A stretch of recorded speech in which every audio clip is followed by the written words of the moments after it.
Our first speaker studied public administration at the ESSB, and she is now the resigning director of Action Aid. And Action Aid focuses on equality and struggles for social equality, gender equality around the world. We will hear a talk on inclusive countries from Jannelieke Aalstein.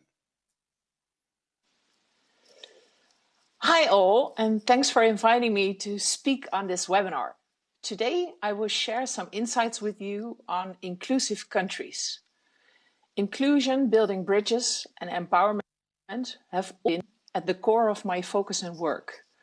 The more specific context for telling you about inclusive countries today is my last job being the director for Action Aid in the Netherlands, a human rights organization, as Geert already mentioned, working worldwide on social justice, gender equality, and poverty eradication.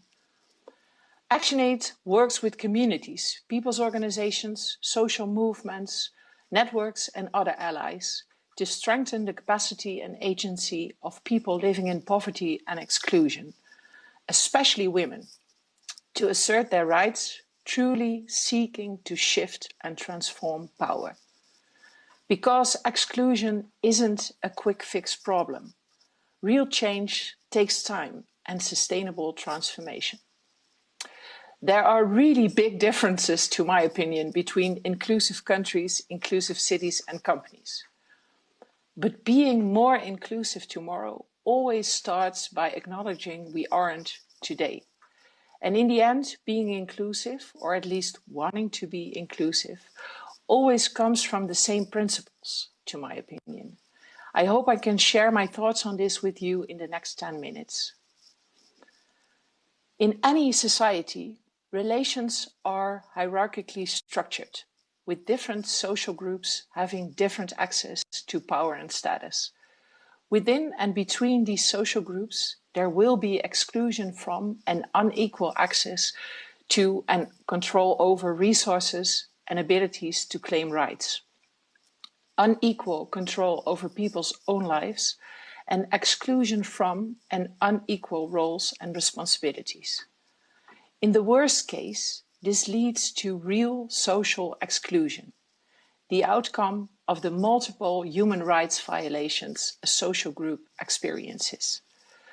And this social exclusion is the reality for a majority of people, excluded from the resources and benefits they need to survive and to live with dignity.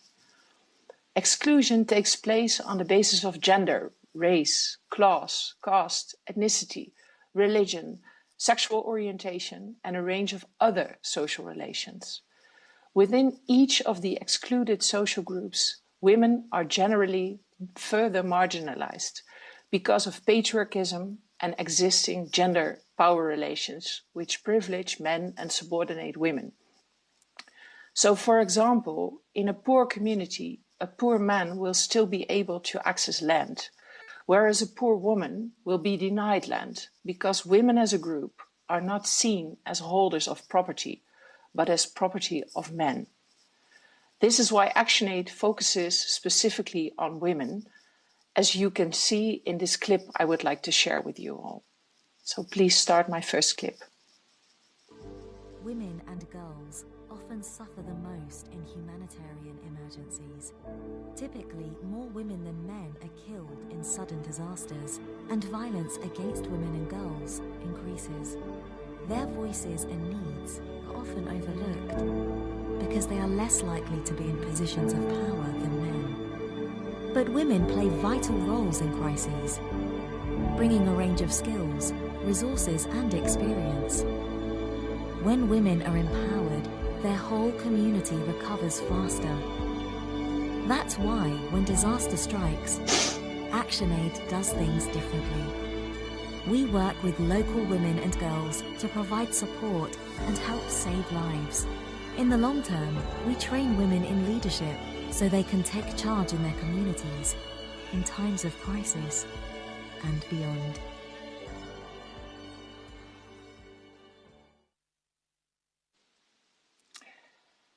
Excluded groups are denied their human rights, not because someone forgot or didn't make enough effort.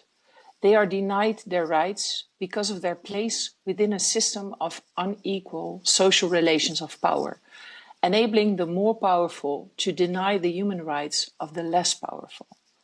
Because of this, members of excluded social groups cannot participate fully in the economic, social and political life of the communities and the societies in which they live. Social exclusion is cyclical and reinforcing, a cycle of poverty and exclusion that continues from one generation to the next, due to ill possibilities to participate in change. Poverty and social exclusion also increase poor people's vulnerability to emergencies and conflict. The housing and the land they occupy are often most vulnerable to flooding, fires and landslides. So when disaster hits, they are generally worst affected and the last to get help. They also do not have the resources to recover from the disasters themselves. So the cycle continues, sliding further and further into poverty and social exclusion. And because of their place in society, excluded people also take no part in planning and decision-making after emergencies and conflict. So that means their rights, needs and demands are overlooked again and again. But the cycle of social exclusion can be broken, in particular when excluded groups are organized and able to act to change the situation themselves. Of course, you can say it all starts with the included people recognizing their privileged situation. And of course, that's also true. But at the same time, that's really tough one to influence. So let's focus on the excluded people themselves. The intrinsic strength of people wanting to change things is the most sustainable, powerful force for change. And this is why good human rights movements, such as ActionAid, nowadays focus on the empowerment of rights holders and excluded communities instead of top-down fixing, all based on basic human rights. The same human rights, we sometimes forget, belong to all people by virtue of being born, and all human beings are equally entitled to these shared human rights without discrimination. But that's not reality yet. To turn human rights into reality, human rights campaigners agree on the need for social and universal laws that bind all people in all nations and hold all states accountable for their conduct. The first of these to be developed, the UN's Universal Declaration of Human Rights in 1948, reflected the shared hopes and beliefs of all member countries. However, international human rights frameworks and national laws are themselves the outcome of endless negotiations that reflect the balance of forces at a particular point in time and haven't always truly taken into account the rights of all human beings. You still need to be critical and think for yourself. But that's what we learned at Erasmus University, so that's a good thing. Therefore, inclusion starts by acknowledging true equality for all as a given, without having to turn to paper to be convinced. This should be the starting point for developing inclusive countries. And that means that the included ones will not use force or claim to know better to explain to excluded people how life works and what they should need. Once excluded people and communities know they have the right to speak up, they for sure are able to share their own needs, demands and wishes.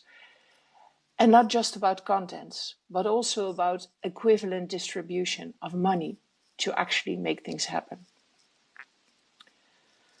By building local organizations of rights holders and linking these organizations to networks, platforms, alliances, and movements at national and international levels, we can help build a broad and powerful movement for change. It all starts with addressing basic needs. But the most important thing is to work in equivalent partnerships with local rights holders, making excluded people the knowledge-driven leading agents in the development process and in challenging and changing unequal power and injustice, so they do not have to wait for others to invite them to the table. Empower and train them to claim their rights and to hold accountable those people and institutions meant to deliver on these rights. Help them organize, build capacity, develop rights awareness, become conscious of their marginal position and of their human rights, and meet their most basic needs to enable them to advocate to their rights. Campaign alongside rights holders for structural change and act in solidarity, mobilize others in civil society to align to the rights struggles of excluded people. When doing so, it's still not easy, but we can change systems in the long run. To end my presentation, I would like to say, real change takes time. Taking a shortcut can get you somewhere fast, but it leaves the next generation to circle back and address changes that were left undone. Just take a look closer to home and see our Dutch Black Lives Matter movement and all discussions about women quota, and you will understand what I mean.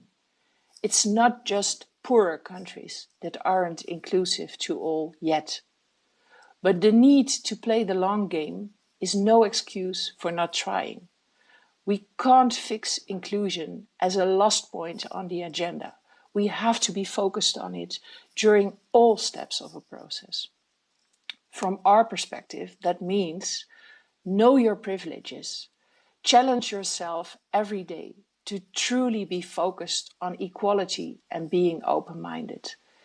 Invite excluded groups to the table and don't think you know better just because you belong to the included ones. Thank you for listening.